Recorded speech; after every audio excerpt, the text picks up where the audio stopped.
Coming to you from an undisclosed location, thousands of fathoms beneath the sea. This is the Deep Dive Podcast. All ahead, 1/3, up scope. Battle stations. Battle stations! One pin only, please.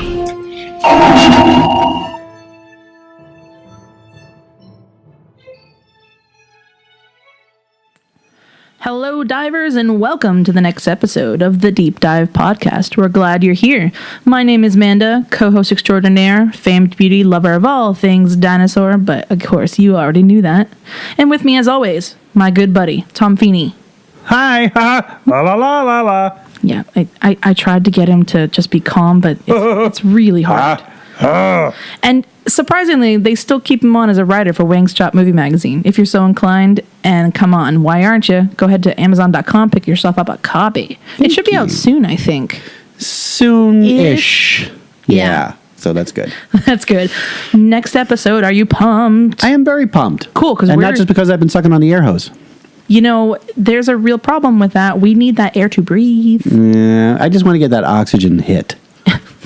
So got a good. Problem, man. So good. Listen, we're in the minor leagues here. You know, minor A, key of minor C. You know.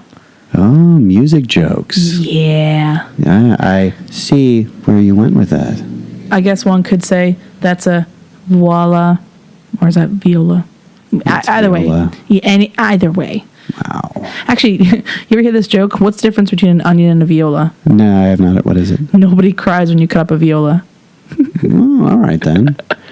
All right. Anyway, so this episode, we decided to do musical documentaries. Yes, or rockumentaries. Rockumentaries. You know, I was so tempted to do Spinal Tap, but it's just not obscure. It's not. Everybody knows Spinal Tap. But it's like literally one of my favorite movies ever. Oh, it's so good. It's so funny. Yeah. And, you know, but it'll have to be its own episode, basically. But the rules for this episode were really, you're going to pick a rockumentary, as it were. We'll talk about it, and it has to involve music. So we wanted to stick away from like movies and go more towards like the storytelling type of thing with facts. So anyways, I did the talking and it was brilliant. Why don't you start us off this week? Oh, sure. With an intro like that. Fine. Where's there to go from there? I don't know. Yikes. So not to completely date myself here, but when I was born, the Beatles were still a thing. Not for long. Was that like 1923? Yeah, let's not go there. Okay, fair enough. But they were still a band. But like I said, not for long afterwards, so, you know, not that old. But they broke up, the Beatles broke up in 1970. Okay. Roughly around there. And their legend just got bigger and bigger, even though they were no longer together. And it wasn't long after the Beatles broke up that people started putting together documentaries about their careers. Sure. Which happens. But my pick is a parody of Beatles documentaries called All You Need Is Cash. This is a 1978 movie. So this came out less than a decade after the Beatles broke up. And this is actually one of my favorite comedies. We mentioned Spinal Tap. This is right up there for me with Spinal Tap. Ooh, that has to be good then. It is really good. It was created by one of the Pythons. Oh, Monty? Yes, one of the Monty Pythons. Eric Idle. And also a musician named Neil Innes, who was a very talented musician and comedian as well. But this was not only a really brilliant parody of the Beatles' lives and their careers, but also like the behind-the-scenes stuff as well. So this dealt with a band called the Ruddles.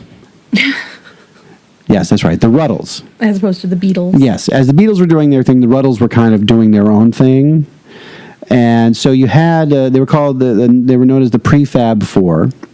And you had Dirk, Nasty, Stig, and Barry. They were the Ruddles. From these streets, very close to the cavern Rutland, came the fabulous Rutland sound, created by the Prefab Four, Dirk, Nasty, Stig, and Barry, who created a musical legend that will last a lunchtime. They were discovered by their manager, Leggy Mountbatten, in a lunchtime disco very close to these streets. Their first album was made in 20 minutes. The second took even longer. Tonight, we examine the legend of the Ruttles. We look at their lives, their loves, their music. We examine some of the problems that made them what they are today. And we shall also be asking some of the people who worked with them whether they were really the sort of lovable people they were made out to be. Essentially, this documentary, or mockumentary as it were, follows the career of the Prefab Four.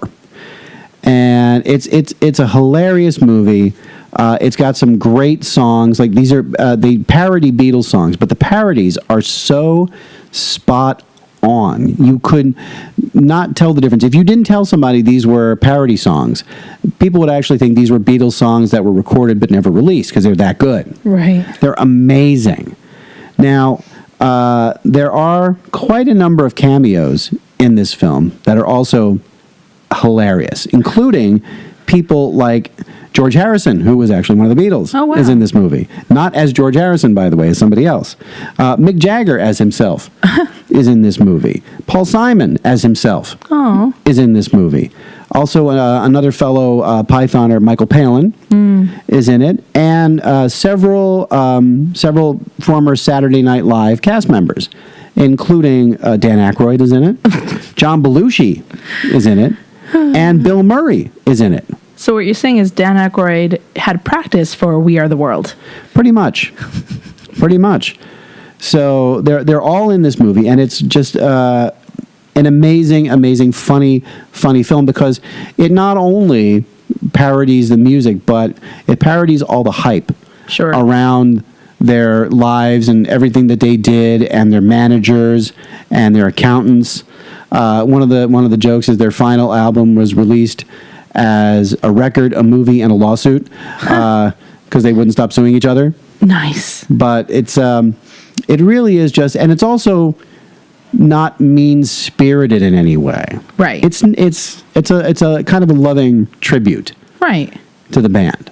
And the music is fantastic. You can actually find the soundtrack on most of the music services like Apple Music and Spotify. If you like Beatles music, check it out because it's amazing. So there was a sequel that was released in 2002 called Can't Buy Me Lunch.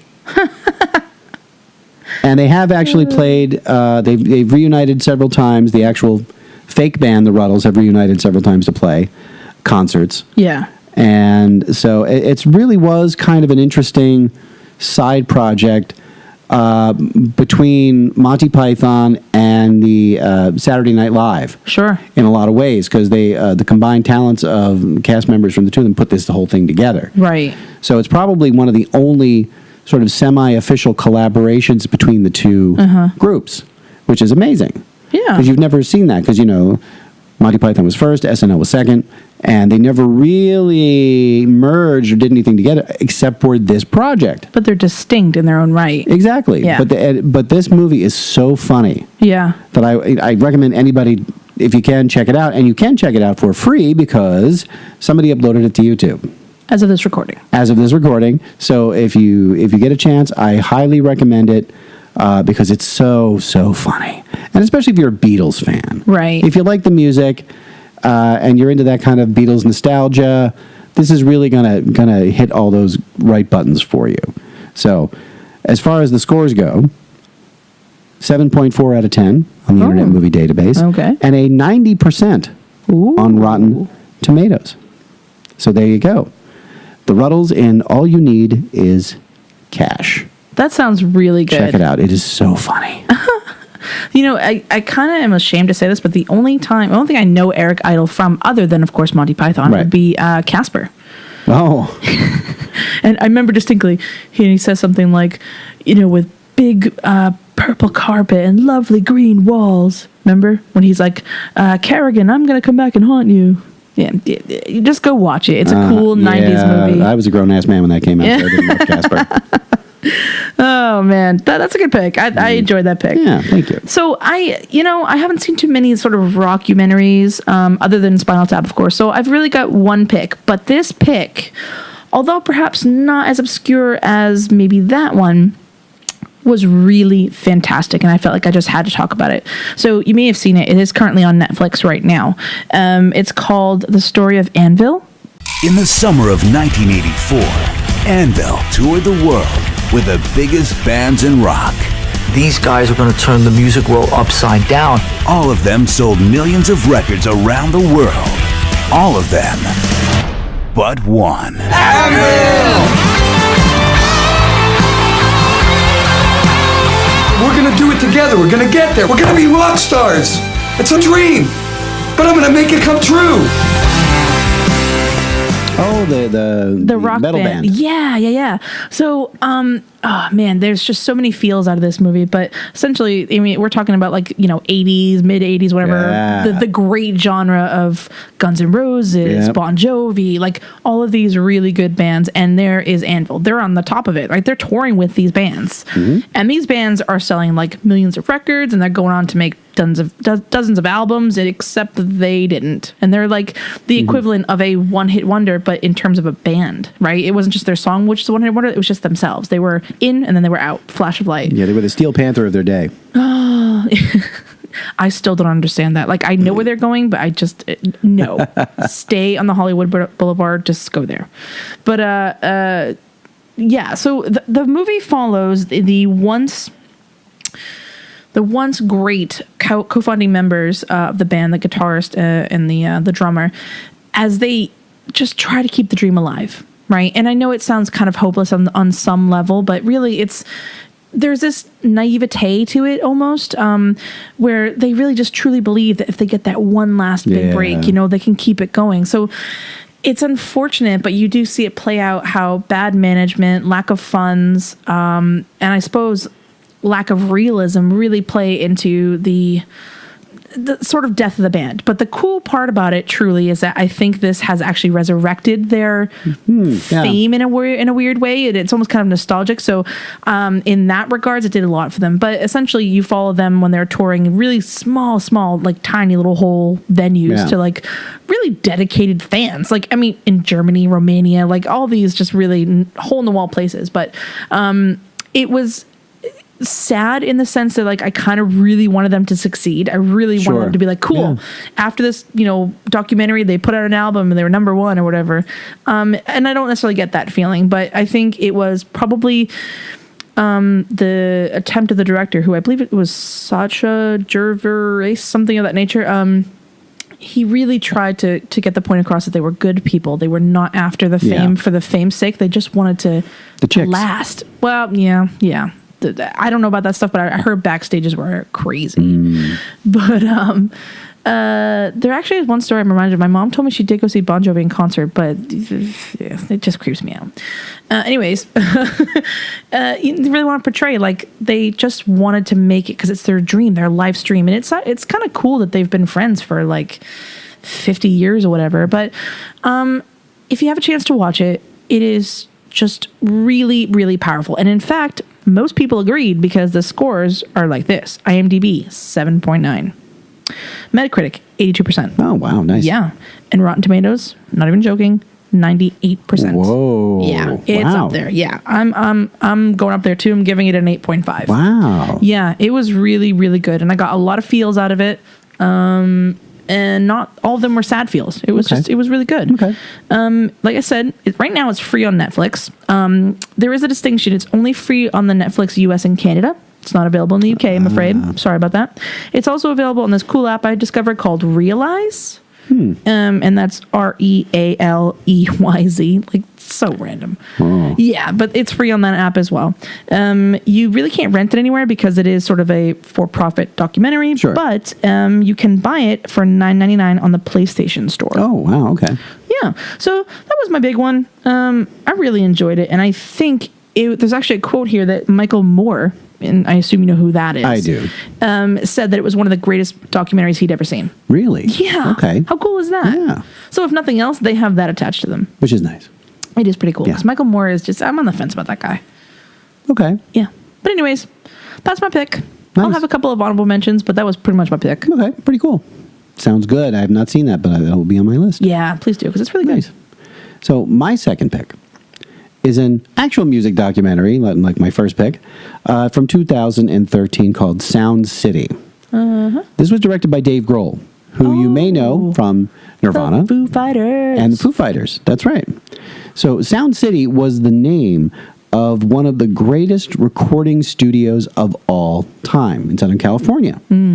Artists like Fleetwood Mac, Red Hot Chili Peppers, Tom Petty recorded there. Well, that's a range. Yeah, exactly. So the reason that it was so special was because of the sound that you could get from the equipment.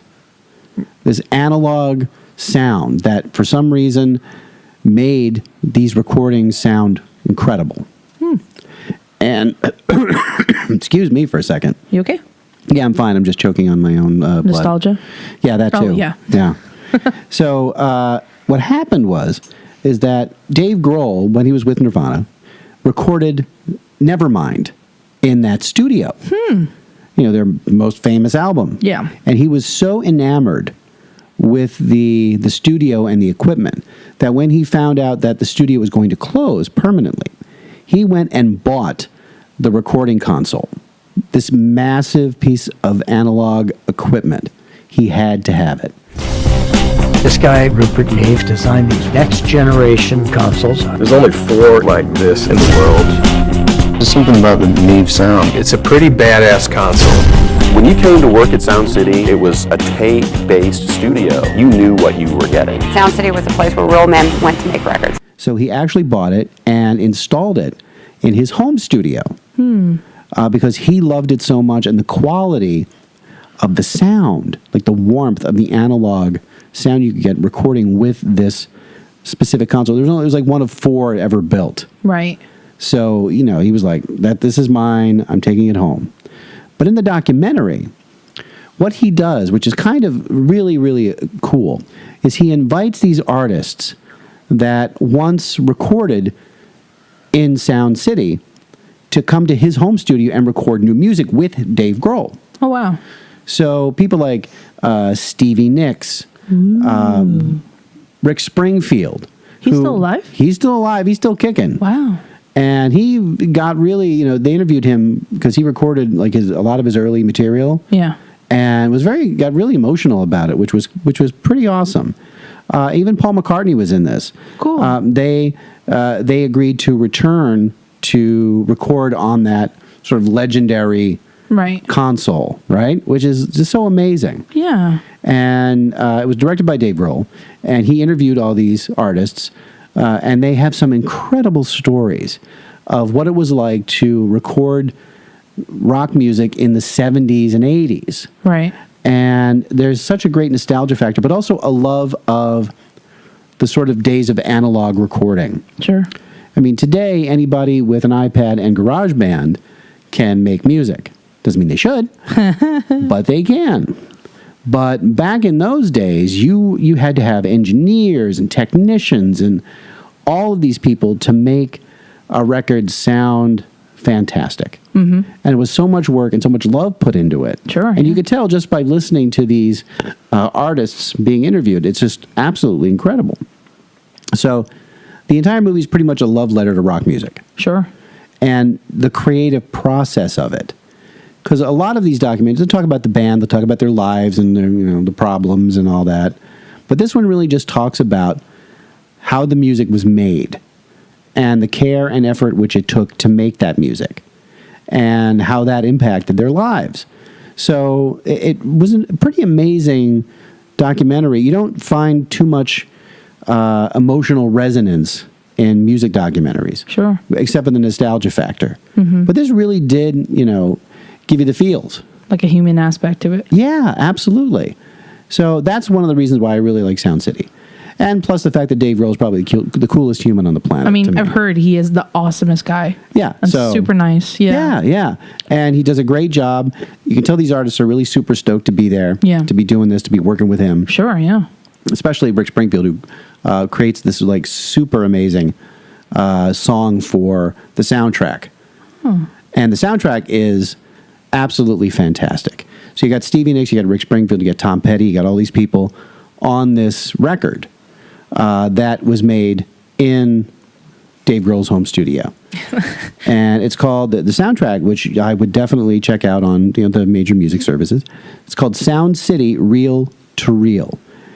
And the movie actually spawned an HBO series that was called Foo Fighters Sonic Highways, where instead of inviting artists to a studio, Dave Grohl took his band to different cities around the country, around the U.S., and looked at the music history of those cities and created music that was an homage to those different cities' styles. Yeah, cool. So this is an absolutely great documentary. Universally praised, 7.8 out of 10 on Internet Movie Database, and 98% nice on Rotten Tomatoes. So it's free on Amazon Prime Video with a subscription. It's free on Tubi and Vudu right now. You can rent it if you for some reason don't like free for $2.99 on iTunes, Fandango Now, and the PlayStation Store. Ooh. So that is my final That was pick. awesome. That was awesome. I cannot wait to go watch that. I mean, because I love the Foo Fighters, but also Dave Grohl is just awesome. Yeah. And just you see his enthusiasm, and you're just like, it's so infectious. Yeah. He just seems like a really chill guy. Yeah, exactly. So I got a couple of honorable mentions. Shoot. So the first one, it's kind of music related, but it's the documentary Now with Fred Armisen. Oh, yeah. You talking about the musical one? Yeah. Man. I didn't know at first until I watched it. Really? I was like, wait a minute. It's hilarious. It's on HBO. And so if you have a subscription, you can see it there. But you can also find it, I believe, you can find them by episodes on... It's IFC, right? Yes, there it is. Sorry, not HBO, IFC. Yep, that's what it is. Hilarious. Yeah, really funny. I love that series. Yeah, remember the mother and daughter one? Based on like the Grey Gardens one. Yeah. Oh man, with Bill Hader. Yeah. Oh god, Bill Hader. He's hilarious. He really is. He did an interview recently. Went through each of his characters, and it was just really funny to watch. Yeah, he seems like a cool dude. Yeah, he does, doesn't he? The second one I have is Billy Connolly's Route 66. So Billy Connolly, he's really known for his comedic style. He's a Scottish comedian, and he's hilarious. You know how much I love him. Yes, he's very funny. He brings joy to my life. Like, he's great. But he's also a very incredibly talented musician. Plays the banjo, probably on par with Steve Martin. Really? Yeah. Oh, yeah. No, like, it's insane. Really good musician. He used to be in a band, and basically when he does these tours, he did them of Ireland, of Scotland, of England, Australia, New Zealand, but he also did one of America's Route 66, where he started in Chicago and drove across. But each stop, he got the feel of the place, and a lot of them for the blues music of it, like the central Western, Middle America, African American sound, and it's just an incredible documentary. And he really shows his passion for music. You can actually watch that free on YouTube. Someone's uploaded all 6 episodes, and it's really, really great. But yeah, other than that, I've got a couple of shout outs. Ooh, go for it. I know. So you weren't expecting that. I was not. The first one I've got is for a cool podcast that we found out through Instagram. They're one of our followers and one of our good friends, the Mike and Maurice's Mind Escape podcast. They have a really cool way of presenting like just fantastic information. And I don't mean fantastic as in like cool, but like things that are out there. They have a really cool episode. I think it's episode 26, where they talk about ancient Egyptian gods. So cool. Just check them out on, you can get them on podcasts, Apple Podcasts. Very cool. And then I've also just want to say a quick hello to Enoch. He just recently started listening to us. Oh, great. Yeah. And I forced him to download the app. So thank you, Enoch, for not telling anybody about that. Yes, he has inspired me to create a entirely new genre of humor. which I call E-knock-knock jokes. Oh, yeah, you knew that was coming. Sorry, Enoch. Yep. But hello to Jay, Wayne, Raven, Ian, and Sarah. Thank you for listening. We really appreciate your ears. And those are real people, by the way. They truly are. They're not fake. No. Ian's my brother, so I had to pay him. Oh, see? That's just sad. But yeah, that's about Wow. it. Not a bad episode, though, huh? No, not a bad episode at all. A lot of feels. Yeah. And I didn't expect that from a documentary series. A lot of feels. A lot of feels. And frankly, we need to put a stop to it. Yeah, it's too much. I'm not good with this. So, next time, on our next dive, more drama for your mama. Oh. That's right, because it's Mother's Day. That's right, Mother's Day. So, head on over to your local Hallmark store. Hallmark. Get the Hallmark store. All right, get some chocolates. Pick up a card for your ma. Pick up a card for your mother. Say hi to your mother for me, okay? And we're going to be talking about Mother's Day movies. Yes, we are. That has to do with dear old mom. Hi, Mom. Hi. Well, I can't say hi to my mother. She's not around. I'm sorry. Nah, it's all right. She didn't put up much of a struggle. Oh, my God. Oh, wait. Did I say that out loud? Good Darn Lord. it. All right, let's end this now. Alrighty. Are you ready? Yes. 3, 2, 1. End transmission. What? Did you actually... Oh, I thought we were singing. No. I don't sing. Oh, I man. bellow. You know that. All right. We'll see you next time, everybody. See ya. Ciao.